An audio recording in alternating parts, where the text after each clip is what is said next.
Welcome all to Lettuce Edu Tips. എല്ലാ PSC ഉദ്യോഗാർത്ഥികൾക്കും Lettuce Edu ടിപ്സിലേക്ക് സ്വാഗതം. നമ്മൾ പ്രിപ്പയർ ചെയ്തുകൊണ്ടിരിക്കുന്ന വരാൻ പോകുന്ന LDC, LGS, CPO, women CPO എന്നിങ്ങനെയുള്ള എക്സാമിനേഷന് വേണ്ടിയിട്ടാണ്. ഇതിന്റെയൊക്കെ ഭാഗമായിട്ട് നമ്മൾ സ്റ്റാർട്ട് ചെയ്തൊരു ടോപ്പിക് ആയിരുന്നു previous year question paper series. അപ്പോൾ പ്രീവിയസ് ഇയർ ക്വസ്റ്റ്യൻ പേപ്പറിനകത്ത് നമ്മൾ ലാസ്റ്റ് അറ്റൻഡ് ചെയ്ത യൂണിവേഴ്സിറ്റി LGS മെയിൻസിന്റെ ക്വസ്റ്റ്യൻ പേപ്പർ ആയിരുന്നു. ഇപ്പൊ നമ്മൾ ചെയ്യാൻ പോകുന്ന ഏതാന്ന് ചോദിച്ചു കഴിഞ്ഞാൽ ബീറ്റ് ഫോറസ്റ്റ് ഓഫീസറുടെ ക്വസ്റ്റ്യൻ പേപ്പറാണ്. അത് LGSകാർക്കും യൂസ്ഫുൾ ആണ്. പക്ഷേ LDC, CPO എന്നിവർക്ക് പ്രിപ്പയർ ചെയ്യുന്നവരെ സംബന്ധിച്ച് ഇതിനകത്ത് എല്ലാ ക്വസ്റ്റ്യൻസും നല്ല രീതിയിൽ മനസ്സിലാക്കേണ്ടതുണ്ട്. കാരണം നിങ്ങൾക്കറിയാം സിലബസ് വൈസ് നോക്കുമ്പോഴത്തേക്കും GKയുടെ പാർട്ട് ഓൾമോസ്റ്റ് സെയിം ആയിട്ട് വരുന്നതാണ് ഈ തസ്തികകളിലെല്ലാം. അപ്പോൾ അതുകൊണ്ട് LDCക്കാരും CPOക്കാരും വളരെ ഇമ്പോർട്ടൻ്റ് ആയിട്ട് നോക്കണം. LGSകാരെ സംബന്ധിച്ച് അവര് എന്താ പറയുന്നത്, ജസ്റ്റ് മനസ്സിലാക്കുക എന്ന് ഞാൻ പറയുന്നുള്ളൂ. കൂടുതലും വൺ വേർഡ് ക്വസ്റ്റ്യൻസ് ഫോക്കസ് ചെയ്ത് പോവുക. പ്രസ്താവന നിങ്ങൾ അത്രയ്ക്ക് മൈൻഡ് ചെയ്തില്ലെങ്കിലും കുഴപ്പമില്ല. ചെയ്തു എന്ന് വെച്ചാൽ നിങ്ങൾക്ക് നഷ്ടമില്ല, ലാഭം മാത്രമേ ഉള്ളൂ കേട്ടോ. അപ്പോൾ ഏതായാലും നമുക്ക് ബീറ്റ് ഫോറസ്റ്റ് ഓഫീസറുടെ ക്വസ്റ്റ്യൻസിലേക്ക് പോകാം. ഒന്നാമത്തെ ക്വസ്റ്റ്യൻ നോക്കി. ഇന്ത്യയുടെ ഒന്നാം സ്വാതന്ത്ര്യ സമരത്തിൽ ഗറില്ല സമരം നടത്തിയ നേതാവ് ബഹദൂർ ഷാ സെക്കൻഡ്, നാനാ സാഹിബ്, താന്തിയ തോപ്പി, കൻവർ സിംഗ്. നിങ്ങൾക്കറിയാം ഇതിനകത്ത് ഗറില്ല സമരം നടത്തിയത് ആരാണെന്ന് നിങ്ങൾക്ക് നല്ലപോലെ അറിയാം. നമ്മള് ഇന്ത്യൻ ഹിസ്റ്ററിയുടെ ഭാഗമൊക്കെ പഠിക്കുമ്പോൾ പറയാറുണ്ട് ഗറില്ല സമരത്തിന്റെ നേതാവ് ആരായിരിക്കും? ഓഫ് കോഴ്സ് താന്തിയ തോപ്പിയാണ് അല്ലെ. അപ്പൊ ഓർത്ത് വെക്കുക, ഇന്ത്യയുടെ ഒന്നാം സ്വാതന്ത്ര്യ സമരം 1857 കലാപത്തില് ഗറില്ല സമരം നടത്തിയ നേതാവ് ആരാണ്? അത് താന്തിയ തോപ്പിയാണ് അല്ലെ. താന്തിയ തോപ്പി മറക്കരുത്. ഗറില്ല എന്ന് കേൾക്കുമ്പോഴേ താന്തിയ തോപ്പി എന്ന് ഓർത്തു വെക്കുക.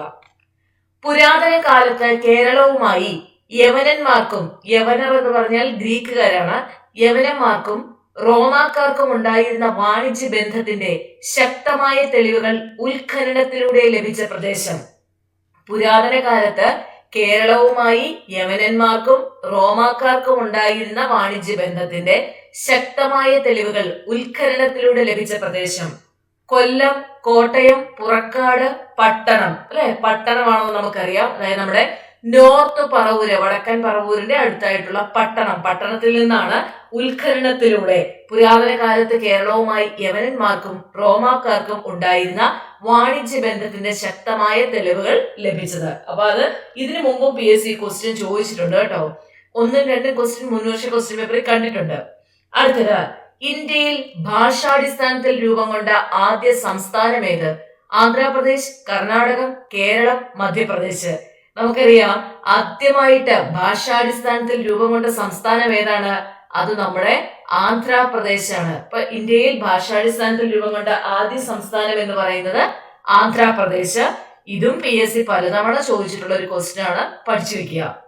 നെക്സ്റ്റ്, ലോകാരോഗ്യ സംഘടനയുടെ ആസ്ഥാനം ജനീവ, റോം, വിയറ്റ്നാം, ന്യൂയോർക്ക്.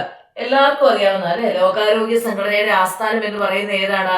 അത് ജനീവയാണ്. ലോകാരോഗ്യ സംഘടനയുടെ ആസ്ഥാനം ജനീവ. നെക്സ്റ്റ്, ഗാന്ധിജി നയിച്ച സമരങ്ങൾ താഴെ നൽകിയിരിക്കുന്നു. അപ്പൊ നമ്മുടെ മഹാത്മാഗാന്ധി നയിച്ച സമരങ്ങളാണ് താഴെ കൊടുത്തിരിക്കുന്നത്.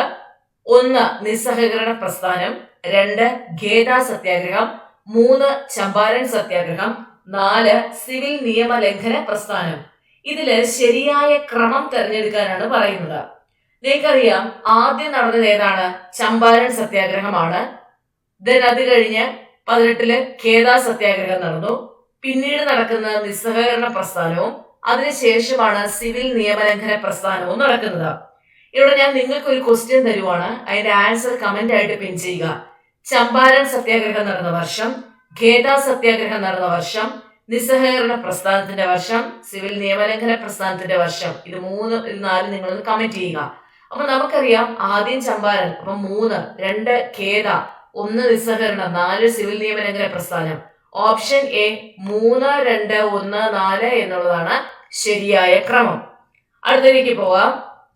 2023 150-ാം ജന്മവാർഷികം ആചരിക്കപ്പെടുന്ന നവോത്ഥാന നായകൻ ഡോക്ടർ പൽപു, വക്കം അബ്ദുൽ ഖാദർ മൗലവി, ശ്രീനാരായണ ഗുരു, ചട്ടമ്പി സ്വാമികൾ. ഡോക്ടർ പൽപുവിന്റെ ജനനം 1863 ആണ് അല്ലെ. എന്നിട്ട് അദ്ദേഹം 1950 മരിക്കുകയും ചെയ്തു. ഡോക്ടർ പൽപുവിന്റെ മരണം എപ്പോഴും ഓർത്തു വയ്ക്കണം 1950. കാരണം PSC മുൻവർഷങ്ങളിൽ ഒരു ക്വസ്റ്റ്യൻ ചോദിച്ചു കണ്ടിട്ടുണ്ട്. പിന്നെ വക്കം അബ്ദുൽ ഖാദർ മൗലവി അല്ലെ, 1873 അദ്ദേഹം ജനിക്കുന്നത്. അപ്പൊ 1873 150 കൂടി കൂട്ടുമ്പോൾ എന്ത് കിട്ടും? 2023 നമുക്ക് കിട്ടും. സോ 2023 150-ാം ജന്മവാർഷിക ദിനം ആചരിക്കുന്ന ആരാണ്? വക്കം അബ്ദുൽ ഖാദർ മൗലവിയാണ്. ശ്രീനാരായണ ഗുരുവും ചട്ടമ്പി സ്വാമികളും നമുക്ക് കമ്പയർ ചെയ്ത് പഠിക്കാൻ പറ്റും. കാരണം ശ്രീനാരായണ ഗുരു ജനിക്കുന്ന 1856 ചട്ടമ്പി സ്വാമികൾ 1853 3 വർഷത്തെ ഡിഫറൻസ് ആണ്. ഇവരുടെ മരണവും എളുപ്പം പഠിക്കാം. ചട്ടമ്പി സ്വാമികൾ 1924 മരിച്ചു. ശ്രീനാരായണ ഗുരു ആവട്ടെ 1928 മരിച്ചു. ഓക്കെ, അപ്പൊ നമുക്ക് ഈസി ആയിട്ട് കണക്ട് ചെയ്ത് പഠിക്കാവുന്നതേ ഉള്ളൂ കേട്ടോ. അടുത്ത നോക്കിയേ, ഭൂവൽക്കത്തെ കുറിച്ച് താഴെ പറയുന്നവയിൽ ഏതാണ് ശരി? ഇതിന്റെ നമ്മൾ ക്ലാസ് എടുത്തതാണ് അല്ലെ, 150 ടോപ്പിക്സിൽ ഉൾപ്പെടുത്തിയതാണ്. ഭൂമിയുടെ ഏറ്റവും പുറമേയുള്ള ശിലാനിർമ്മിതമായ കട്ടിയുള്ള ഭാഗമാണ് ഭൂവൽക്കം. നമുക്കറിയാവുന്നതാണ്, ഭൂമിയുടെ ഏറ്റവും പുറമേയുള്ള ശിലാനിർമ്മിതമായിട്ടുള്ള ഭാഗമാണ് ഇത് ഭൂവൽക്കം. അപ്പം ഈ ഓപ്ഷൻ എ എന്താണ്? ശരിയാണ്. സമുദ്രതട ഭൂവൽക്കത്തിന് വൻകര ഭൂവൽക്കത്തെ അപേക്ഷിച്ച് കനം കുറവാണ്. സിയാലും സിമയും പഠിച്ചത് ഓർമ്മയുണ്ടെന്ന് വിചാരിക്കുന്നു. അതും എന്താണ്? ശരിയായ പ്രസ്താവനയാണ്. ഇനി അടുത്തത് നോക്കിയ മൂന്നാമത്തെ പ്രസ്താവന, ഹിമാലയൻ പർവ്വത മേഖലകളിൽ ഭൂവൽക്കത്തിന് കനം വളരെ കുറവാണ് എന്ന് നമ്മൾ എങ്ങും പഠിച്ചിട്ടില്ല, SRT-യിലൊന്നും കണ്ടിട്ടില്ല, അങ്ങനെ പഠിച്ചിട്ടുമില്ല.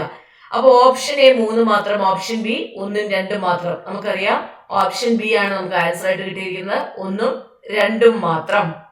അടുത്ത നോക്കൂ, തിരമാലകൾ എന്നാൽ ജലത്തിന്റെ ചലനം, സമുദ്രോപരിതലത്തിലൂടെയുള്ള ഊർജ പ്രവാഹം, ചന്ദ്രന്റെയും സൂര്യന്റെയും ഗുരുത്വാകർഷണ ബലം മൂലം സമുദ്രജലത്തിലുണ്ടാകുന്ന ചലനം.